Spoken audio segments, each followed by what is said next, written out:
ఇక్కడ వినిపిస్తున్న రాష్ట్ర కార్యవర్గానికి మరియు వరంగల్ నియోజకవర్గ ముడిరాజ్ మండల గ్రామ మత్స్యశాఖ యువజన అక్క చెల్లెలకు అందరికీ నీళ్ళ మరియు ముడిరాజ్ తరఫున ధన్యవాదాలు తెలియజేస్తున్నా. మొదటగా ఈ టైంలో ఏ లీడర్ రాడు,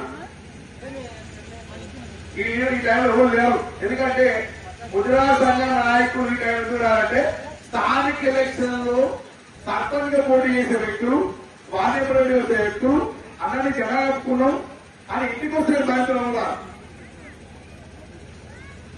గుర్తుపెట్టుకున్నా. కానీ ఈ టైంలో ఈ సంఘటన బయలుదేరిందంటే ఎక్కడ చూడు ఈ తెలంగాణలో ఈ తరుణంలో ఈ ప్రభుత్వంలో ఏం నడుస్తుంది, పార్టీ రిజర్వేషన్ కానీ ప్రతి పార్టీ అక్కడ బీజేపీ కానీ టీఆర్ఎస్ కానీ కాంగ్రెస్ కానీ అలా ఎక్కువ జనాలు ఎవరు బీసీ అంటారు, సాకల రంగ కమ్మల కొండ అన్ని రాష్ట్రాల అది ఎక్కువ కులం బీసీలో అంటే చెప్పండి ఎవరన్నా. మరి ఈ ఉల్లాస్ కులం తినముకుంటుంది, బిడ్డ కులాలంతా కూడా పైన ముట్టుడు. అది ఈ కులంలో ఏదో తక్కువైంది. ఈ తక్కువ కారణం ఏంటి అనే ఉద్దేశంతో ఈ టీఎం ఇక్కడ ఉదీ సిద్దిపేట కరీంనగర్ ములుగు సిరిసిల్ల సంగారెడ్డి ఆదిలాబాద్ ప్రతి జిల్లా నుంచి కమిటీ ఏర్పాటు.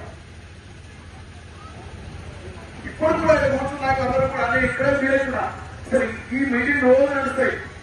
ఎప్పుడు కూడా కుల విభజన జరిగిందంటే ఏ కులం వృత్తిపరంగా ఏ ధనవంతులు ఏ బీసీడీ ఏ కులాలని దెబ్బలు అప్పటి నుంచి 50 సంవత్సరాలు అవుతుంది.